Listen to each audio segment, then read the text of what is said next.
대한민국은 지금 변비에 걸렸습니다. 무엇이 문제일까요? 해결할 수 있는 방법이 없을까요? 이 변비를 해결하려면 잘 싸야, 아니 잘 써야 합니다. 안녕하세요. 연금박사 이영주입니다. 2026년 대한민국이 처한 가장 큰 문제는 뭘까요? 지금 우리 사회가 처한 세 가지 문제가 있습니다. 바로 고령화, 저출산, 저성장입니다. 대한민국에 함께 사시는 여러분 다 느끼고 계시죠? 첫 번째, 고령화 문제 심각합니다. 65세 이상 노인이 20%를 넘었습니다. 초고령 사회로 진입했습니다. 전체 인구 10명 중 2명이 65세 이상 노인인 사회. 과연 이 사회 어떻게 될까요? 노인 인구가 늘어나도 아이들이 많이 태어나면 괜찮습니다. 그런데 우리나라는 저출산 문제까지 겹쳤습니다. 합계 출산율 0.7명대, 둘이 결혼해서 한 명을 낳지 않는 시대가 계속되고 있습니다. 자, 이렇게 노인은 늘어나는데 아이들이 출산하지 않는다면 우리 사회의 활력이 점점 더 떨어질 수밖에 없겠죠. 그러다 보니까 저성장 문제까지 겹쳤습니다. 대한민국 경제 성장률이 1%대에 불과합니다. 과거에 우리가 5%, 7%씩 경제 성장을 해오던 때도 있었지만 지금은 불과 1% 성장하기도 어렵다는 이야기입니다. 일단 기업들이 성장하기가 어렵습니다. 자영업자들은 거의 몰락하고 있는 상황입니다. 사교육이 점점 더 심화되고 있습니다. 취업난 어려워집니다. 그런데 현재 직장 다니신 분들은 정년 연장을 요구하고 계십니다. 그러다 보니까 일자리가 필요한 청년들은 취업난에 허덕이고 있습니다. 물론 대한민국이 좋아지는 것도 있지만 대부분의 상황에서 점점 더 나빠지는 것이 사실이죠. 인간의 몸으로 비유하자면 혈압도 올라가고 몸무게도 늘고 있고 아픈 데도 많습니다. 목은 뻐근하고 허리는 아프고 무릎은 쑤시고 여기저기 아픕니다. 당장 쓰러질 질병은 아닌 것 같아요. 하지만 어딘가 계속 위험 신호가 발생하고 있습니다. 차라리 증상이 명확하면 약 먹고 수술하면 됩니다. 그런데 이렇게 여기저기 애매하게 아프기 시작하면 어디서부터 잘못된 건지, 병의 원인이 무엇인지 찾기가 쉽지 않습니다. 대한민국이 걸린 질병은 뭘까요? 여러분이 의사라면 대한민국에 어떤 병명을 진단하시겠습니까? 2026년 대한민국이 걸린 질병의 병명은 의외로 단순한 질병입니다. 바로 변비에 걸린 겁니다. 먹긴 먹었는데 싸지 못하는 것입니다. 그동안 대한민국은 너무 모으는 데만 집중해 왔습니다. 그래서 많이 쌓여 있죠. 하지만 이 쌓인 것을 쓰지 못하고 소비하지 못하기 때문에 변비에 걸리고 문제가 생긴 것입니다. 대한민국은 70년대 이후에 경제 급성장을 한 나라입니다. 전 세계적으로 유례가 없이 성장한 나라에 속하죠. 자, 그런데 국가를 성장시키려면 사실 돈이 필요합니다. 자본이 필요하죠.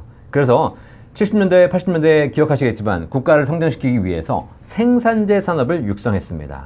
고속도로를 건설하고 제철, 화학 같은 기간 산업을 육성했습니다. 그런 과정에서 국가는 국민들에게 저축을 장려했고 그렇게 모인 돈으로 국가의 생산재 산업을 발전시켜서 국가가 개발도상국에서 선진국의 대열로 합류하게 되었습니다. 가정도 마찬가지였습니다. 우리 가정이 부자가 되기 위해서 먼저 집을 사야 했고 살림을 해야 됐죠. 그러기 위해서 돈을 모아야 했습니다. 우리 어렸을 때부터 귀가 따갑게 들었던 이야기가 있죠. 돈 벌면 저축부터 해라, 과소비하지 마라, 불 좀 꺼라, 물 좀 아껴 써라, 이런 이야기를 부모님으로부터 계속 들어왔을 겁니다. 우리는 그런 과정을 통해 성장해 왔습니다. 그러다 보니까 가정도 사회도 국가도 많이 성장했죠. 그런데 이런 과정에서 모으고 불리고 지키는 것이 습관화되었다는 사실입니다. 모으고 불리는 습관, 굉장히 좋은 습관 아닙니까? 라고 생각할 수도 있죠. 하지만 이 모으고 불리는 것이 항상 좋은 것만은 아니라는 사실입니다. 평생 모을 수만은 없는 거 아니겠습니까? 우리가 평생 모으는 것에만 집중했던 나머지 이제 그 문제점이 슬슬 발생하기 시작했습니다. 지금까지 모으긴 모았는데 쓸 줄을 모르는 것입니다. 특히 어르신들 중에서 과거에 열심히 모으셨던 분들, 돌아가시는 그날까지 모으기만 하다가 돌아가시는 분들도 꽤 계시더라는 겁니다. 아니, 모았으면 쓰고 가셔야 되는데 쓰지 않고 평생 모으면 뭐 하겠습니까? 시대가 변하면서 대한민국의 경제 체질도 변하고 있습니다. 과거에는 성장기였지만 지금은 성숙기로 접어들고 있는 것입니다. 좀 전에 설명드렸듯이 성장기에는 국가를 발전시키기 위해서 생산재를 만드는 데 집중했고요. 기간산업이나 건설, 화학처럼 생산재 산업에 집중해 왔죠. 그런데 생산재만 계속 만들 수 있습니까? 도로만 건설해 놓으면 뭐 하겠습니까? 다닐 차가 없으면 무용지물 아니겠습니까? 결국 도로를 건설했지만 그 건설된 도로를 잘 활용하려면 차가 필요한 것이고, 그러려면 차를 만들어야 되는 것이죠. 현재 대한민국의 산업구조는 생산재 산업에서 소비재 산업으로 변화되고 있습니다. 우리나라를 이끌어가고 있는 대기업을 잘 보십시오. 삼성, SK, 현대. 과거에는 생산재 산업에 집중했던 기업들이지만 지금은 다 소비재를 만들고 있는 회사입니다. 반도체 왜 만듭니까? 반도체 만들어서 핸드폰, 가전제품, 자동차, 그리고 사람들이 사용하는 각종 AI 환경에 필요한 그런 제품에 반도체가 들어갑니다. 사회의 구조, 경제의 구조가 생산재 중심에서 소비재 중심으로 바뀌고 있는 것이죠. 자, 이렇게 소비재 중심의 산업 구조에서 기업이 성장하고 국가가 돌아가려면 소비가 이루어져야 됩니다. 자동차를 만들면 뭐합니까? 개인이 사주지 않으면 결국 아무 쓸모가 없는 거 아니겠습니까? 결국 지금 상황에서 대한민국이 한 단계 더 성장하려면 소비가 활성화돼야 합니다. 여러분이 열심히 모아오신 돈을 써주셔야 하는 것이죠. 돈을 써야 경제가 살아납니다. 인간의 몸도 똑같습니다. 성장기 어릴 적 시절에는 열심히 먹어서 에너지를 축적해야 키가 크고 성장합니다. 어릴 때는 에너지를 축적하는 것이 중요하지만 성인이 되면 에너지를 소비시키는 것이 중요합니다. 가정도 사회도 국가도 마찬가지입니다. 모았으면 써야죠. 열심히 모았는데 쓰지 않고 쌓아놓고만 있으면 과연 그것이 가정, 국가, 사회가 건강해지겠습니까? 집에서 돈을 열심히 모았는데 만약에 쓰지 않는다면 어떻게 될까요? 여러 가지 문제가 발생합니다. 돈을 갖고 있다가 사기를 당하기도 하고 보이스피싱을 당하기도 합니다. 돈 때문에 가족 간에 불화가 발생하기도 하고요. 이 모든 문제들이 전부 다 돈이 쌓여 있기 때문에 벌어지는 일들입니다. 이 돈을 제때 잘 풀어주고 잘 썼다면 이런 문제가 발생하지 않겠죠. 가정도 마찬가지, 국가도 마찬가지. 지금 우리 사회는 집단 변비에 걸려 있습니다. 이 변비를 해결하려면 결국 소비를 늘려야 합니다.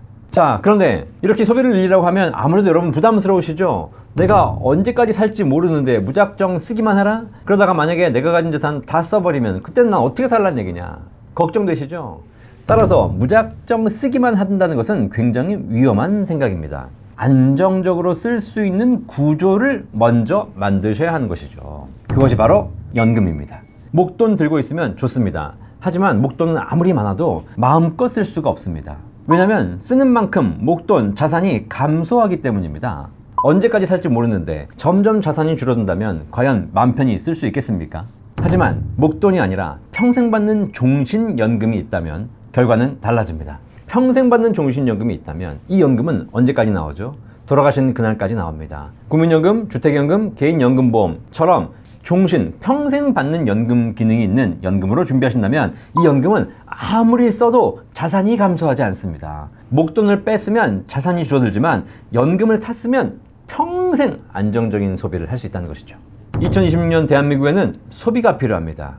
국민들이 소비를 안정적으로 잘하려면 연금이 필요합니다. 여러분이 이렇게 연금을 준비해서 안정적으로 소비를 늘려주신다면 개인도 행복할 것이지만 여러분의 노후가 행복해지고 그리고 소비가 늘어나면서 기업이 살고 일자리가 증가하고 일자리가 증가하면서 청년들의 취업이 증가하고 그리고 청년들이 가정이 안정되면 결혼을 하고 아이를 낳게 될 것입니다. 제가 초반에 말씀드린 대한민국의 세 가지 문제점, 고령화, 저출산, 저성장, 이 세 가지 문제를 한 번에 해결할 수 있는 방법, 바로 연금 자산을 준비하는 것입니다.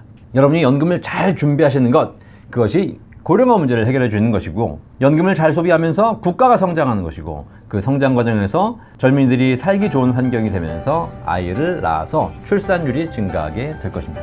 제가 한 말 공감되십니까? 맞는 이야기라면 여러분이 연금 잘 준비해 주시고 여러분 주변에 연금을 잘 전파해 주시기를 바라겠습니다. 제 의견에 공감하신다면 구독과 좋아요 꼭 눌러주십시오. 연금 박사를 구독하는 것이 고령화, 저출산, 저성장의 늪에 빠진 대한민국을 구하는 길입니다. 연금 박사 이영주였습니다. 감사합니다.